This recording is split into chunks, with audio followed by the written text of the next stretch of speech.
Hello students, आप सभी का बहुत बहुत स्वागत है एक बार फिर से आपके अपने यूट्यूब चैनल स्टडी विद विकास पाठक में। दोस्तों, इस वीडियो में हम लोग क्लास 9th इकोनॉमिक्स का चैप्टर 2 जो है संसाधन के रूप में लोग, उसके सारे एमसीक्यू करेंगे, क्योंकि ये चैप्टर जो है जैक की तरफ से आपका दिया हुआ भी है सिलेबस में टर्म 1 के लिए। तो काफ़ी इंपॉर्टेंट चैप्टर हो जाता है ये आपके टर्म 1 के एग्ज़ाम से रिलेटेड। तो इसके जितने भी एमसीक्यू बनेंगे उसको मैंने इस वीडियो में एक साथ कंपाइल कर दिया है। तो वीडियो आप लोग के लिए बहुत ही हेल्पफुल होने वाली है। तो आप लोग को कुछ करना नहीं, बस लास्ट तक आप लोग को वीडियो को एंड तक देखना है और चैनल को सब्सक्राइब करके जाना है और बेल आइकन को प्रेस भी कर लेना है दोस्तों, और थोड़ा वीडियो को शेयर भी कर देना है। तो चलिए वीडियो को स्टार्ट करते हैं। देख ही चुके हैं आप थंबनेल में, हमारा चैप्टर 2 है। ठीक है, चैप्टर 2 है ये। चैप्टर 2 है इकोनॉमिक्स क्लास 9 संसाधन के रूप में लोग। तो चलिए एमसीक्यू देखेंगे, इसको देख सकते हैं आप। पहला क्वेश्चन इसमें है कि ग्रामीण क्षेत्र में कितने प्रकार की बेरोजगारी पाई जाती है। तो ग्रामीण क्षेत्रों में जो है 2 प्रकार की बेरोजगारी पाई जाती है। ठीक है, ग्रामीण क्षेत्रों में 2 प्रकार की बेरोजगारी पाई जाती है। नेक्स्ट है शहरी क्षेत्रों में कितने प्रकार की बेरोजगारी पाई जाती है। तो शहरी क्षेत्रों में भी 2 प्रकार की बेरोजगारी पाई जाती है। आगे, भारत में बेरोजगारी होने का प्रमुख कारण क्या है। तो देख सकते हैं ऑप्शन का है आपका अशिक्षा, ख है गरीबी, ग है अस्वास्थ्य और घ है सभी। तो भारत में बेरोजगारी होने के ये सभी चारों कारण हैं, तो आपका घ नंबर सही हो जाएगा, सही सभी। फिर है चौथा, भारत में उत्पादन का प्रचुर कारक कौन सा है। तो भारत में उत्पादन का जो प्रचुर कारक है वो श्रम है। ठीक है, लेबर भारत में उत्पादन का प्रचुर कारक है श्रम। फिर है 5वां नंबर, सन 2000 में शिशु मृत्यु दर कितनी थी। तो सन 2000 ईस्वी जो था उसमें शिशु मृत्यु दर जो था 75 था। 75 जो था शिशु मृत्यु दर था। आप जानते हैं शिशु मृत्यु दर क्या होता है कि प्रति 1000 जीवित बच्चों में से मरने वाले बच्चों की संख्या, और 1 साल के अंदर जो मर जाते हैं उन्हें कहा जाता है शिशु मृत्यु। ठीक है, आगे 6 नंबर क्वेश्चन है, अर्थव्यवस्था का कौन सा क्षेत्र सबसे अधिक श्रम वाला क्षेत्र है। तो अर्थव्यवस्था का सबसे ज़्यादा श्रम वाला क्षेत्र एग्रीकल्चर रीजन है। ठीक है, एग्रीकल्चर जो सेक्टर है वो सबसे ज़्यादा श्रम का मांग करता है। नेक्स्ट है 7 नंबर, निम्न में कौन से कारक जनसंख्या की गुणवत्ता को बढ़ाते हैं। तो इसके ऑप्शन है साक्षरता दर, लोगों का स्वास्थ्य, कौशल निर्माण और घ में सभी।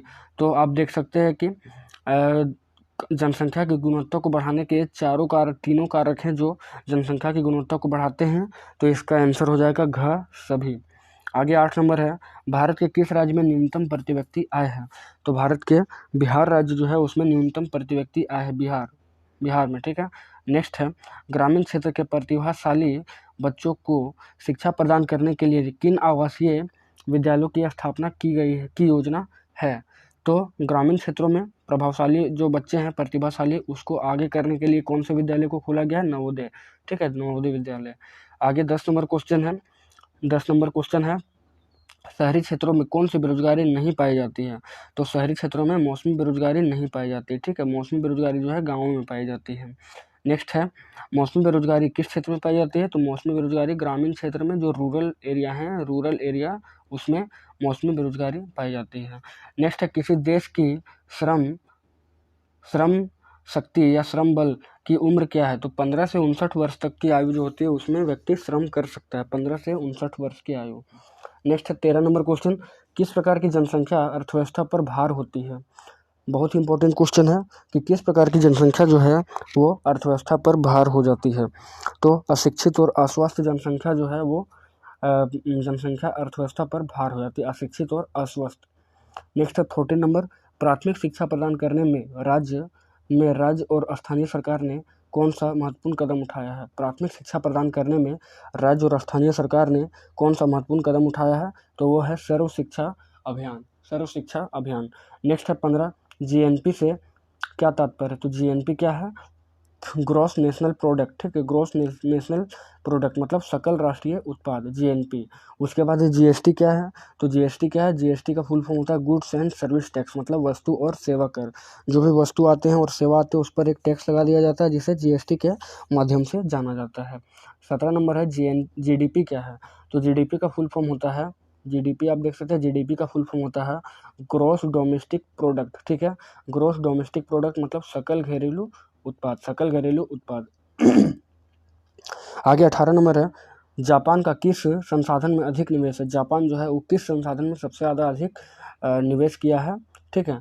तो जापान जो है सबसे ज़्यादा मानव संसाधन पर निवेश किया है। इसी कारण से आज देख सकते हैं जापान जो है डेवलपिंग कंट्री है और वहाँ से कई प्रकार की मोटर वाहन वगैरह का आयात निर्यात होता रहता है, क्योंकि वहाँ पर मानव संसाधन का ज़्यादा डेवलपमेंट किया जा रहा है, जिससे मानव जो है वो नए रिसर्च डेवलपमेंट कर रहे हैं। आगे 19 नंबर है, किस प्रकार की जनसंख्या अर्थव्यवस्था की परिसंपत्ति है? तो परिसंपत्ति जो है शिक्षित और स्वास्थ्य जनसंख्या जो होती है वो अर्थव्यवस्था के लिए काफ़ी इंपॉर्टेंट होती है, शिक्षित और स्वास्थ्य जनसंख्या। आगे है, मानव पूंजी किसका घोतक है? तो मानव पूंजी जो है निपुणता एवं उत्पादक ज्ञान का भंडार है। निपुणता एवं उत्पादक ज्ञान का भंडार होता है मानव पूंजी। आगे है, भारतीय अर्थव्यवस्था में का कौन सा क्षेत्र सबसे अधिक रोजगार देने वाला क्षेत्र है?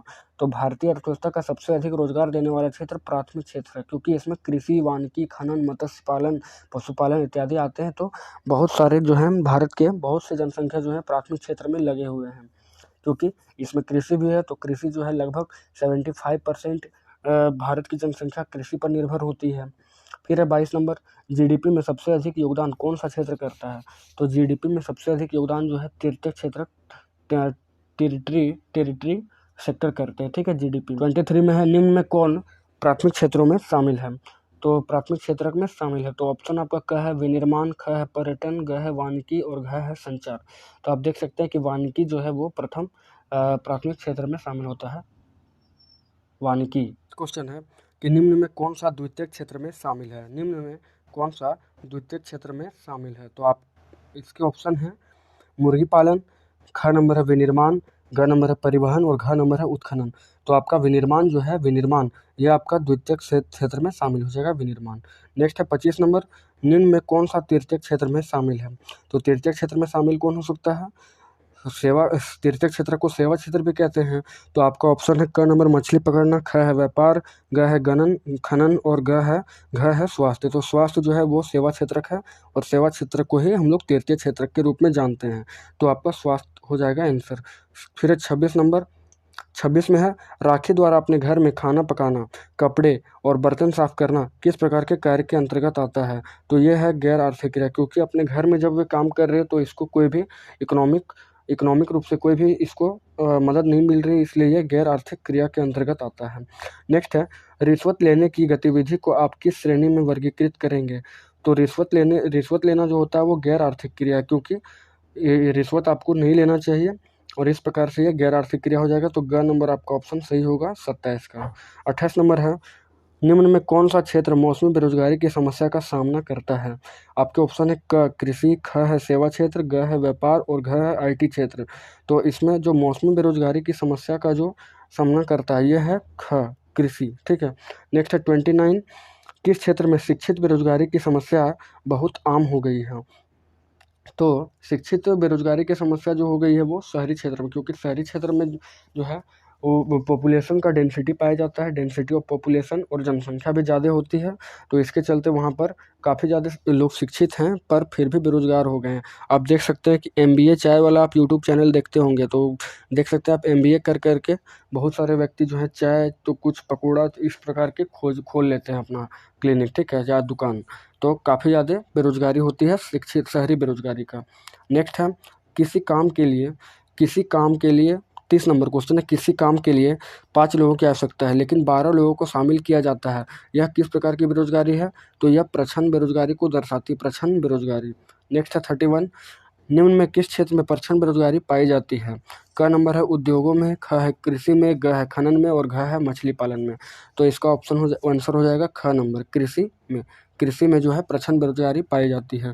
फिर है 32, काम की तलाश में या अन्य उद्देश्य से शहर क्षेत्रों में श्रमिकों का स्थानांतरण क्या कहलाता है?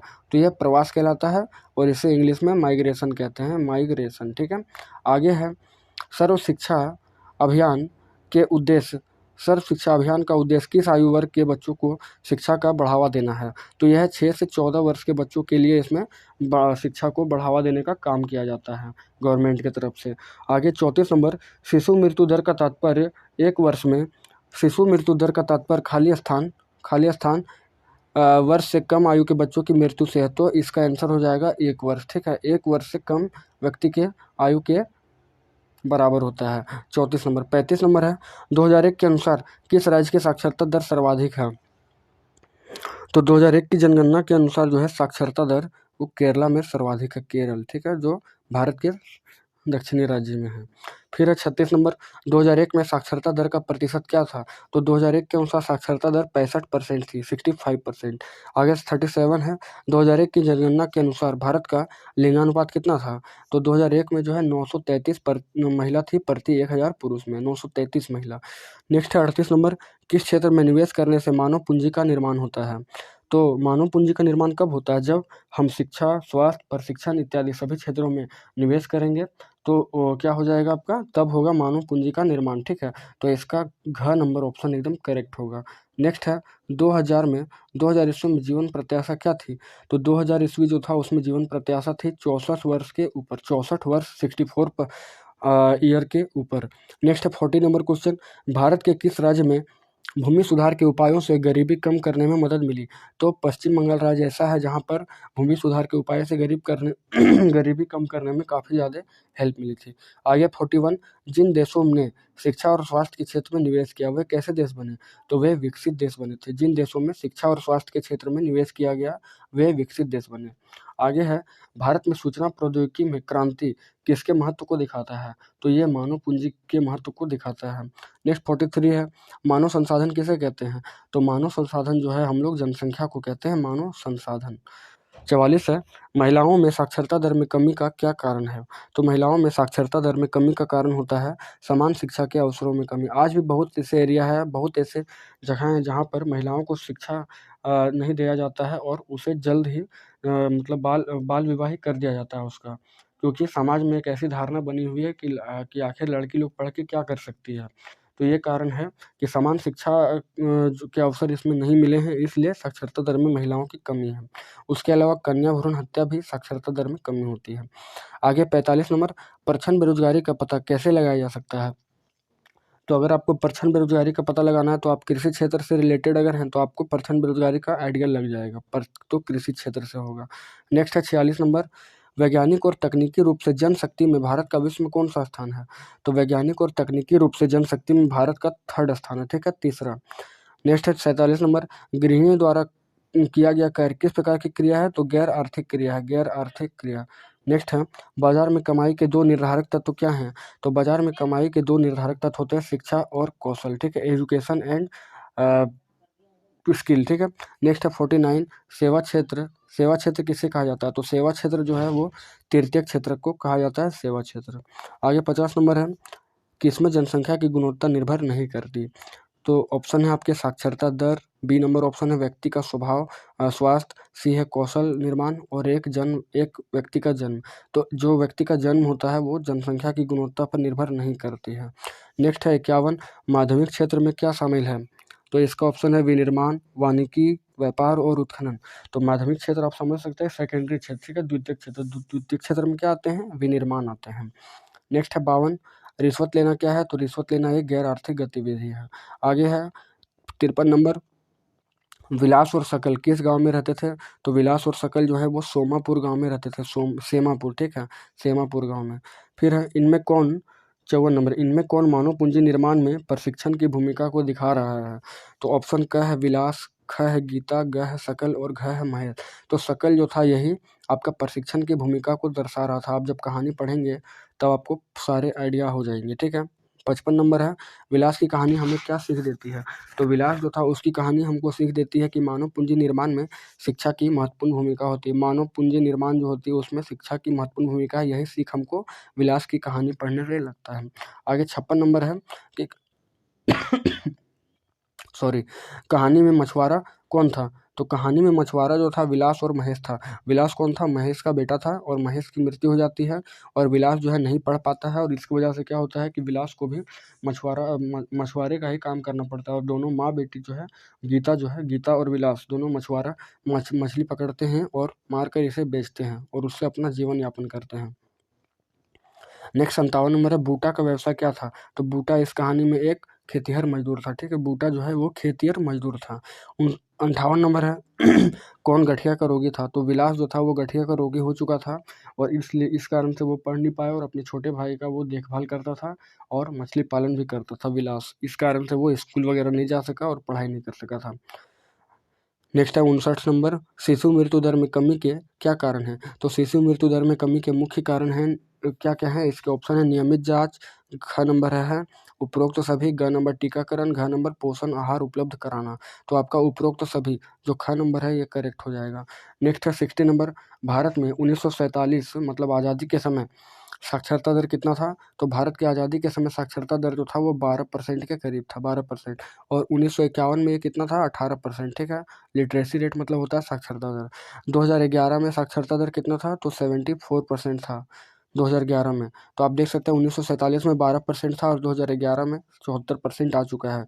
तो आज हमारा इंडिया जो है वो शिक्षा के क्षेत्र में काफ़ी ज़्यादा डेवलपमेंट कर रहा है और लगातार आगे बढ़ ही रहा है, जो हमारे कंट्री के लिए काफ़ी इम्पोर्टेंट है। और आज यूनाइटेड नेशन हो या कहीं भी विश्व के अधिकतर देशों में भारत के जो है यहाँ के जो निवेश हैं या विदेशी नीति है यहाँ की चर्चा होती रहती है।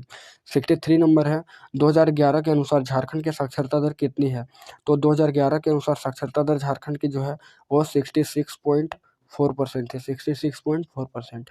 आगे 64 नंबर है, शुरुआती समय में महिलाएं आमतौर पर घरेलू विकल्पों को देखभाल करती थी और पुरुष क्या करते थे? तो पुरुष खेतों में काम किया करते थे। आज तो पुरुष सेवा क्षेत्र में भी हैं, लेकिन शुरू में पुरुष जो थे खेतों में ही सिर्फ काम किया करते थे। आगे है 2014 में भारत की जीवन प्रत्याशा बढ़कर कितना हो गया? तो जो 2014 की बात अगर किया जाए तो 2014 में भारत की जो है जीवन प्रत्याशा जो है वो 68.3% हो चुका था, 68.3%। तो आई होप कि आप सभी को वीडियो बहुत ही अच्छा लगा होगा। तो चैनल को सब्सक्राइब करके जाएं और बेल आइकन को प्रेस कर लें बच्चों, क्योंकि इसी तरह से आपके सब्जेक्ट से रिलेटेड जानकारी दिया जाता है। और वीडियो को आप लोग शेयर नहीं करते दोस्तों, क्योंकि आप लोग के लिए मैं इतना मेहनत करता हूँ, तो आप लोग का ही दायित्व बनता है कि वीडियो को शेयर करें और थोड़े ज़्यादा व्यूज़ मुझे भी दें, ताकि मुझे भी मोटिवेशन मिले और मैं भी आप लोग के लिए इतना काम कर सकूँ। तो चलिए मिलते हैं आपसे एक नए वीडियो में, धमाकेदार वीडियो में। तब तक के लिए जय हिंद, जय भारत।